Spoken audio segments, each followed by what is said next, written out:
Principal meio de transporte do agro, risco de acidente com caminhões aumenta nas madrugadas. Agora para você. Transporte.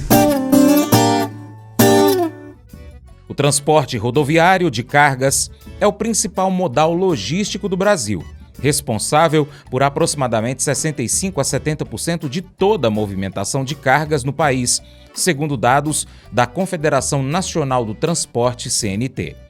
Quando se trata do agronegócio, a dependência é ainda maior. Cerca de 80% a 84% da produção agropecuária é escoada por caminhões, de acordo com o IBGE, Instituto Brasileiro de Geografia e Estatística, e o Ministério da Agricultura.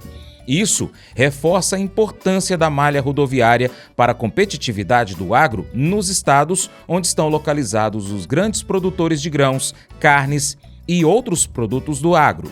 No entanto, os acidentes e os problemas na malha viária brasileira são entraves que atrapalham a logística e o trabalho dos caminhoneiros.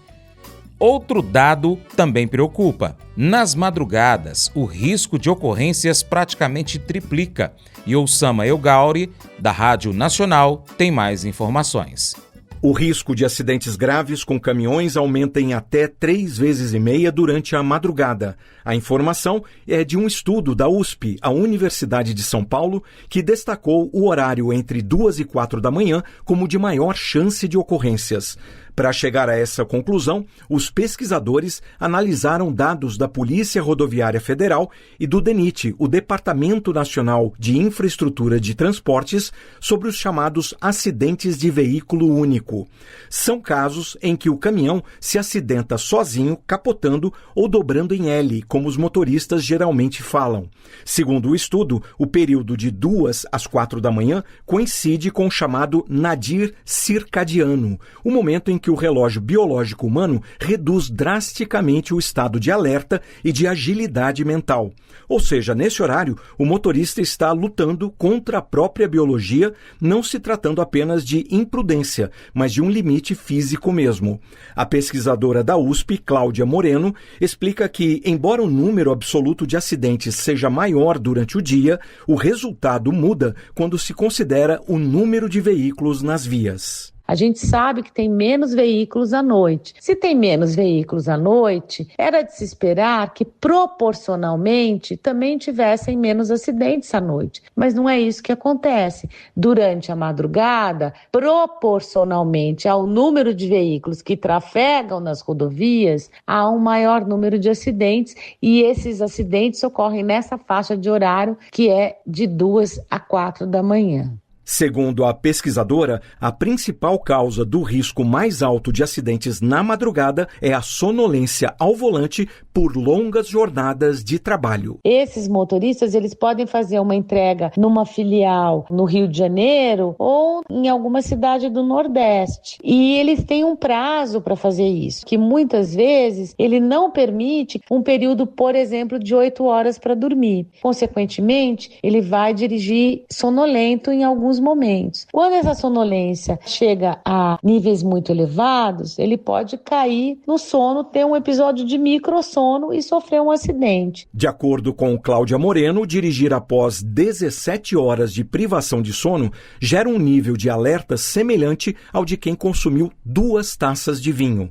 O estudo também chama atenção para o uso de estimulantes vendidos de forma clandestina em postos de gasolina para o motorista aguentar a jornada. O consumo dessas substâncias prejudica o julgamento e aumenta a possibilidade de ocorrências graves. A pesquisadora destaca ainda outro aspecto que explica o elevado risco de acidentes na madrugada. Uma pessoa que está dirigindo e está morrendo de sono, muitas vezes não pode parar imediatamente. Existem paradas que são previstas pelas empresas transportadoras para os motoristas poderem parar, porque eles têm receio de roubo de carga. Então, muitas vezes, o motorista fala, não preciso parar, não preciso descansar agora, eu vou continuar. Só que aí, ele está a 2 horas da próxima área de descanso e ele não consegue chegar na área de descanso sem ter um episódio de sonolência. E aí isso acarreta um acidente. Para diminuir o risco, o estudo defende políticas públicas que criem mais áreas de descanso seguras e a fiscalização do cumprimento da lei do descanso. A norma prevê uma parada de 30 minutos a cada 5 horas e meia de direção, garantindo que o motorista tenha condições reais de estar em estado de alerta, além de campanhas de conscientização similares às do Reino Unido, com o aviso "Cansaço mata, faça uma pausa". Segundo o estudo, o Brasil ocupa o 5º lugar entre os países com maior número de mortes por acidentes de trânsito. Da Rádio Nacional em Brasília, Oussama El Gauri. Se você não está ainda inscrito em nosso canal, faça isso agora. Inscreva-se no canal Paracatu Rural e clique no sininho para receber notificações. Aproveite, dá o seu joinha em nosso vídeo, salve, compartilhe com os amigos, deixe o seu comentário. E nós estamos em 4 canais no YouTube. É o Paracatu Rural Mercado Agro, Paracatu Rural Escola do Campo e Paracatu Rural Cortes. Muito obrigado, hein? Valeu! A fé não cresce pelo esforço, mas pela lembrança das obras de Deus. O salmista expressa essa ideia em meio à angústia, escolhendo recordar as intervenções divinas como forma de encontrar força. Ao longo das Escrituras, nós somos repetidamente chamados a lembrar, como em Eclesiastes e no Salmo 105, onde a memória do que Deus fez serve como alicerce para a nossa fé. Em vez de envergonhar, Deus quer nos fortalecer ao relembrar as suas maravilhas. A reflexão sobre como Deus atuou em nossas vidas, trazendo graça, luz e paz, é essencial para fortalecer a nossa confiança. Recordar não é apenas nostalgia, mas um modo de cimentar nossa base espiritual. Que Deus te abençoe e até o próximo encontro.